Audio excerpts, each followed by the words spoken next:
me permettre de revenir sur autre chose qu'on m'a beaucoup reproché. T'as dit que ça dans ce film-là c'était bien, mais que ça dans ce film-là c'était pas bien. Oui, et en général j'ai aussi passé 5 minutes à développer un contexte.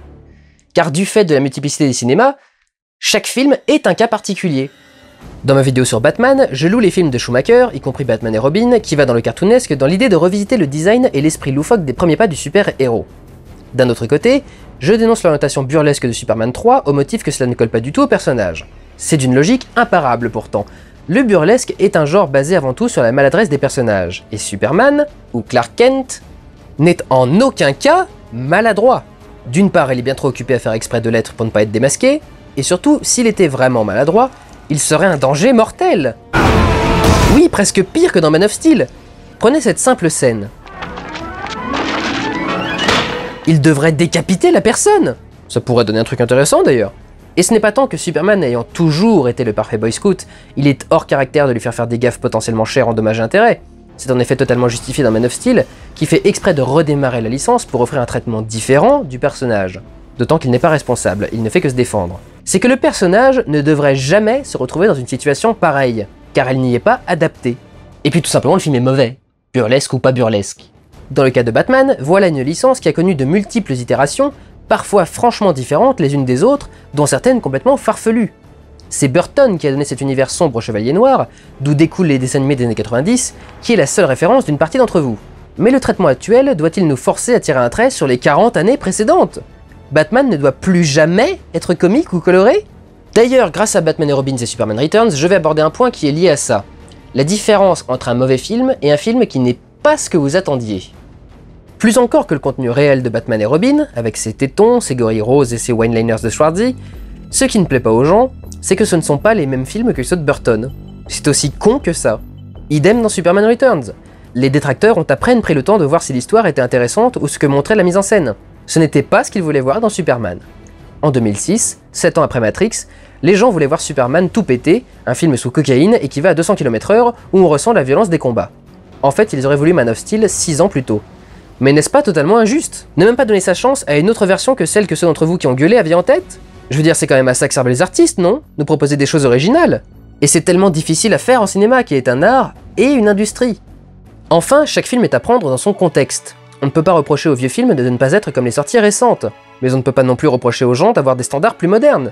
Le fait est que chaque film marquant de l'histoire du cinéma a forcément influencé les films suivants.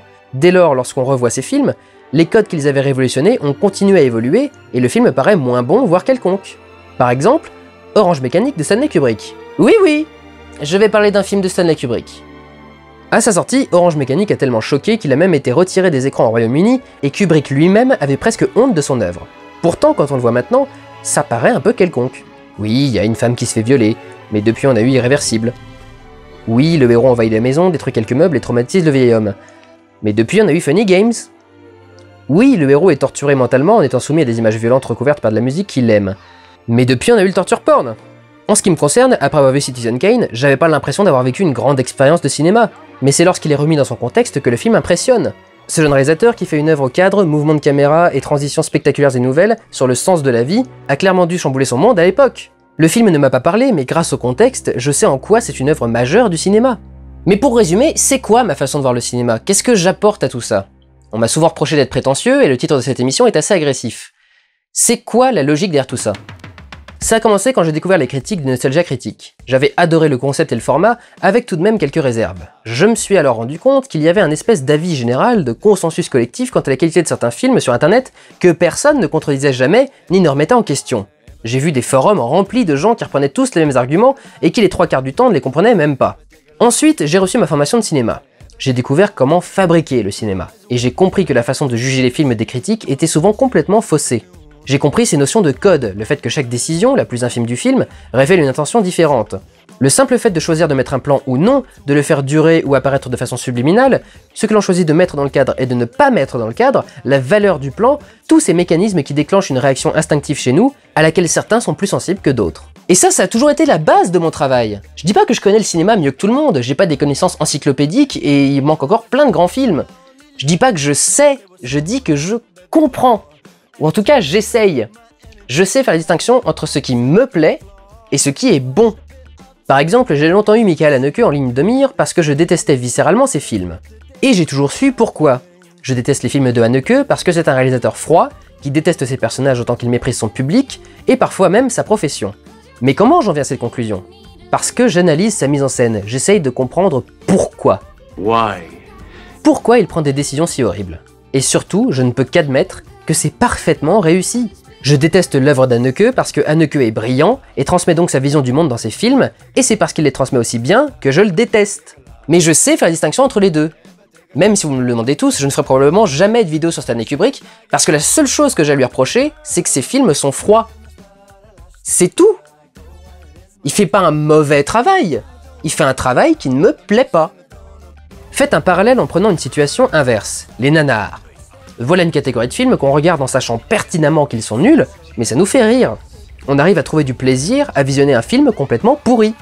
Ce qui m'a vraiment gonflé dès lors que tout est devenu clair, c'est combien de bons films se retrouvent avec la pire réputation du monde uniquement parce qu'un point de vue a fini par s'imposer et dicter les goûts des gens. Et de l'autre côté, des films authentiquement mauvais s'en sortent avec des applaudissements au prétexte que les gens étaient tellement contents qu'ils ont tout laissé passer au film, très souvent en jouant sur des codes purement esthétiques et un fanservice absolument honteux.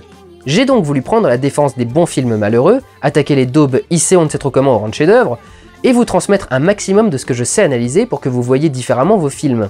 C'est là que se situe ce qui me donne raison. Je ne parle que de ce qui est dans le film, que je l'apprécie ou que je ne l'aime pas.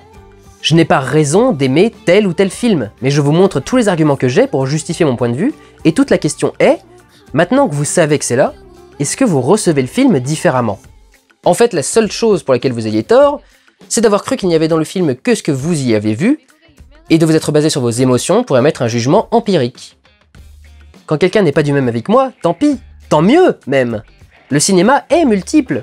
Ce qui m'énerve, c'est que ce soit pour beaucoup des gens la seule base de leur jugement. J'ai trouvé ça beau ou pas beau, donc je vais dire que c'est bien ou pas bien. Non!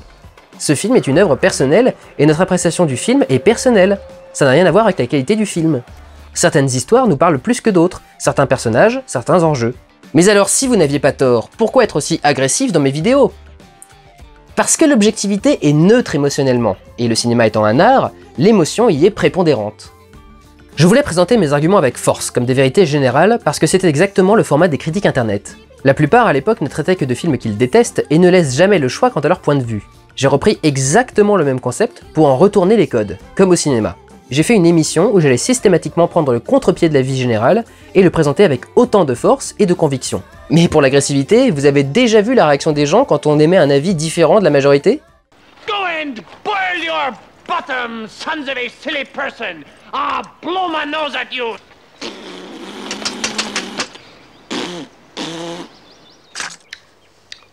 Maintenant, oui. J'ai voulu que les gens voient ce que c'est que d'être de mon côté de la barrière. Parce que je me force pas à avoir un avis contraire aux autres quand je défends les films. J'ai vraiment aimé ces films, émotionnellement. Mais je sais aussi qu'ils sont objectivement bons, et que ce qui m'a parlé, parce que c'est comme ça que je vois les films, ce sont justement ces codes. Ils m'ont toujours parlé depuis que j'étais petit, mais maintenant je peux me l'expliquer à moi-même, et j'essaye de vous l'expliquer à vous. À propos de cette agressivité, il y a vraiment une phrase qui me met toujours hors de moi. Si t'aimes ça et pas ça, tu n'aimes pas le vrai cinéma. C'est pourri jusqu'à la moelle comme façon de penser, c'est complètement débile. Il n'y a pas un vrai cinéma. Il y a une multitude de cinémas qui sont tous aussi intéressants et importants l'un que l'autre. C'est comme si je disais à un mec, quoi? T'aimes pas les blondes? Mais alors t'aimes pas les vraies femmes? Je pense pas que tous les mecs qui n'aiment pas les blondes soient foncièrement pédés, et il n'y a rien à voir entre les goûts et le fait d'apprécier une chose en général. Alors pour répondre à cette question lancinante à laquelle beaucoup voudraient une réponse sans équivoque, qu'est-ce qu'un bon film? Je répondrai, c'est un film honnête. Un film cohérent envers lui-même et qui ne ment pas à ses spectateurs ou ne les prend pas pour des cons. Ça n'a rien à voir avec votre ressenti personnel ou le mien. Il faut juger le résultat vis-à-vis des intentions. Prometheus permet de révolutionner le cinéma de science-fiction et n'offre qu'une aventure SF basique aux personnages stupides et à l'écriture méprisable. C'est esthétique et dynamique, parce que Ridley Scott n'est pas n'importe qui, mais c'est pas bon. Transformers promet de tout faire péter, de tout faire péter et de tout faire péter. Et il fait tout péter. Votre avis sur la beauté de tout faire péter est à déterminer, mais en tout cas, c'est du bon en termes de réalisation. Metropolis, certainement mon film en noir et blanc préféré, est à la fois beau et bon. Mais je comprends complètement que l'idée de regarder 2 heures de film muet dont une partie est complètement foutue ne soit pas du goût de tout le monde. D'autant que les thèmes de SF abordés ont été traités et poussés encore plus loin avec d'autres films sortis depuis. Et bah tant pis, regardez les autres. Il y a bien assez de films pour contenter tout le monde. Et surtout, interrogez-vous sur le film avant d'émettre votre avis. Repassez-le dans votre tête, en particulier les moments que vous n'avez pas aimés, et demandez-vous pourquoi. Pourquoi on a mis ça là? Pourquoi on a mis ça comme ça? Pourquoi quelqu'un a jugé utile de mettre de l'argent pour tourner ce plan ou cette séquence? Évitez les réponses trop hâtives ou méprisantes, et vous devriez, normalement, comprendre pourquoi j'ai raison et vous avez tort. Prenez soin de vous, allez voir des films. Ciao!